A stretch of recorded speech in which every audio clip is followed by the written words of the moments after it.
Olá, muito bem, eu quero fazer uma pergunta para você. Você sabe qual é a diferença entre fé e futilidade? Pensou aí? Não vale pesquisar no Google, não vale. Não vale. Você precisa me falar através de uma experiência de vida ou através de uma história. Eu vou contar. Vamos lá? Seguinte, eu vou contar para você a diferença entre fé e futilidade. Tem pessoas que vivem uma vida fútil e tem pessoas que vivem uma vida de fé. Vamos lá?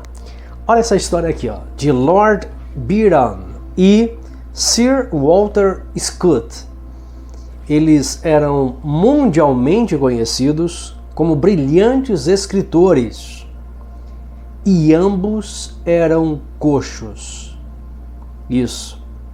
Byron frequentemente tecia considerações amargas sobre o infortúnio que o atingira na infância, deixando-o com a sequela de uma ligeira atrofia muscular. Já o Scott, Walter Scott, ao contrário, ele tinha um espírito alegre, ele era otimista, jamais mencionava ou se queixava aos seus amigos da sua deformidade física, do qual ele era portador. Prestou atenção aí? Essa é a diferença entre alguém que tem fé e alguém que tem uma vida fútil. Isso aí. Vida fútil é aquela pessoa que reclama de tudo, de todos os infortúnios que acontecem com ela. Já alguém que tem fé, dificilmente você vai ouvir de seus lábios reclamação. E sim, coisas boas, alegria, otimismo. E jamais a pessoa vai dizer ou falar a respeito da sua dificuldade física ou do que a está incomodando e que a deixa para baixo.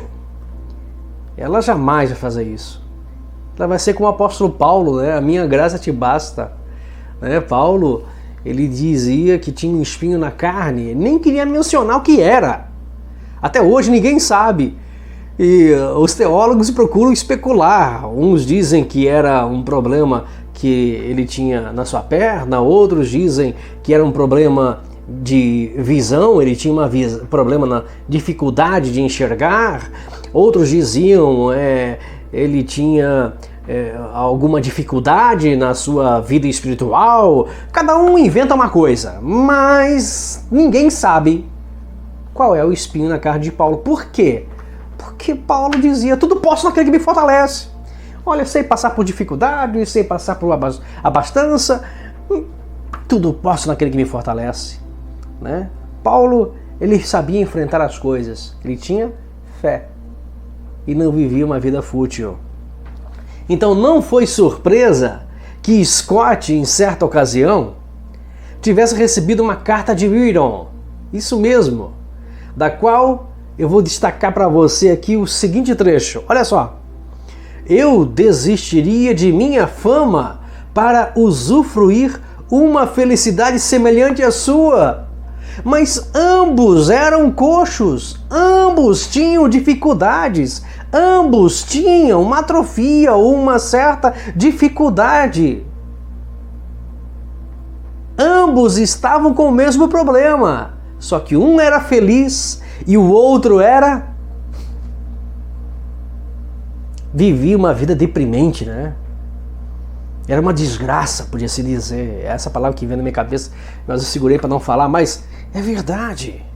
Uma vida ignorante, na sua ignorância cética, que aqui na história vai falar, olha só. Bem, as atitudes opostas destes dois famosos vultos da história da literatura tinham as suas raízes nas crenças religiosas que elas estavam. Vamos lá então? Olha só, Byron era um homem cético e irreverente, que que se jactava da vida mundana e pródiga que levava, enquanto Scott sempre foi um crente fiel, humilde, que procurava pautar a sua vida consoante aos mais rígidos e elevados padrões da moralidade cristã. Byron tinha uma vida fútil, desregrada, cética, irreverente, imoral, pródiga, na desgraça. Agora Scott pautava a sua vida na palavra de Deus, era um crente fiel, era humilde. Ele tinha um padrão elevado, segundo as Escrituras Sagradas. Ele era diferente e fazia diferença, por isso era um homem feliz. Era coxo, mas era feliz. Eu conheci diversas pessoas que tinham as mesmas dificuldades, mas ambas eram diferentes. Já vi muitas pessoas. Certa vez, meu colega de ministério contou à igreja que ele chegou numa casa de pessoas ricas, abastadas, mas ali havia encrenca, havia dissoluções, ali o clima era pesado, o clima era ruim, era difícil estar naquele lugar. Eu já presenciei uma cena assim parecida com pessoas, né? Você vai visitar as pessoas, ou recebe visita das pessoas, e você sente uma opressão, sente uma coisa negativa, uma coisa ruim, né? Quem é cristão sabe o que é, né? Opressão demoníaca, né? E agora, esse meu colega, pastor, ele visitou uma casa, uma choupana. Uma casa simples. A gente chama choupana, mas é simples.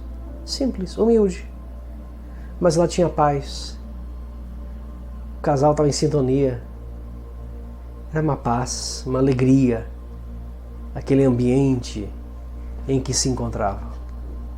Então há uma grande diferença em um lugar onde há a presença de Deus, onde as pessoas têm compromisso com Deus, em um lugar onde as pessoas têm compromisso com as coisas, com a futilidade, com as coisas fúteis, com as coisas da vida, né? Valorizam mais as coisas do que o Deus verdadeiro, né?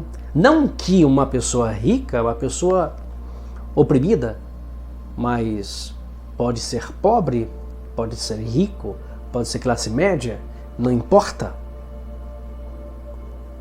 O que você precisa ter é a presença do Espírito Santo de Deus em sua vida. E quando você tem a presença real do Espírito Santo em sua vida, você transmite paz às pessoas. E as pessoas sentem paz quando estão perto de você. Isso é o mais importante. Fé e futilidade. Olha a diferença, hein? Aí está. Hoje aprendemos a diferença entre fé e futilidade. Olha o que diz a palavra de Deus aqui em Marcos 8 e o versículo 34 em diante, parte B. Se alguém quiser vir após mim, negue-se a si mesmo, tome a sua cruz e siga-me. Pois quem quiser salvar a sua vida a perderá, mas quem perder a sua vida por minha causa e do Evangelho, esse a salvará. Que aproveita o homem ganhar o mundo inteiro e perder a sua própria alma? Pai querido, nós te louvamos pela tua palavra. Te louvamos, Senhor, porque precisamos ter fé e, acima de tudo, negar as vontades e desejos. Negar, Senhor, as coisas e desejar, Senhor, a tua presença. Porque a tua presença é tudo o que precisamos para sermos felizes de verdade. Não são as coisas que nos tornam felizes, mas é a tua presença e o teu doce Espírito Santo. Ah, Senhor, reina em nós, faz morada em nós, atua em nós. Assim eu oro no nome de Jesus Cristo. Amém. Que palavra maravilhosa, né? A diferença entre fé e futilidade. É isso aí. Fé é viver uma vida debaixo da vontade de Deus. Futilidade é viver uma vida desregrada, longe da presença de Deus. Pensa nisso. Dá um joinha aí que é muito importante. Também peço que você comente alguma coisa, o que você achou importante nessa reflexão. Coloque aí pra gente. E claro, compartilhe com o máximo de pessoas que você puder compartilhar. Que Deus abençoe sua vida. Obrigado pela sua companhia. Um abraço forte. Que a paz de Cristo esteja com você hoje e sempre. Tchau, tchau.